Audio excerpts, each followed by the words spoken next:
बिस्मिल्लाहिर्रहमानिर्रहीम अस्सलामु अलैकुम वरहमतुल्लाहि वबरकातुहू। सिलसिला इक़बाल हज़रत इमाम अली अलैहिस्सलाम। और आज सरकार के 5 ऐसे कौल मैं आपके साथ शेयर करने वाला हूँ। अगर आप इन पर अमल करेंगे तो आपकी ज़िंदगी जो है वो बदल जाएगी। तो सबसे पहला जो कौल सरकार का मैं आपके साथ शेयर करने वाला हूँ, इसमें सरकार फरमाते हैं जिससे मोहब्बत की जाए उससे मुकाबला नहीं किया जाता।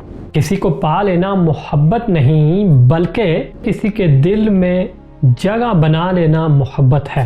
दूसरा सरकार इमाम अली अलैहिस्सलाम का कौल है, नमाज की फ़िक्र अपने ऊपर फ़र्ज कर लो, नमाज की फ़िक्र अपने ऊपर फ़र्ज कर लो, खुदा की कसम दुनिया की फ़िक्र से आज़ाद हो जाओगे और कामयाबी जो है वो तुम्हारे कदम चूमेगी। तीसरा जो कौल है वो सरकार इमाम अली अलैहिस्सलाम फरमाते हैं, अच्छे लोगों का तुम्हारी ज़िंदगी में आना, अच्छे लोगों का तुम्हारी ज़िंदगी में आना तुम्हारी किस्मत होती है और उन्हें संभाल कर रखना तुम्हारा हुनर। चौथा जो कौल है सरकार इमाम अली अलैहिस्सलाम का, इसमें सरकार इमाम अली अलैहिस्सलाम ने फिर नमाज का जिक्र किया है।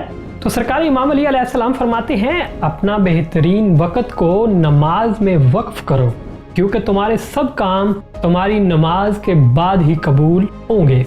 तो पांचवा जो कौल है सरकार इमाम अली अलैहिस्सलाम का, इसमें सरकार इमाम अली अलैहिस्सलाम ने हमें एक बहुत बड़ी हदायत की है।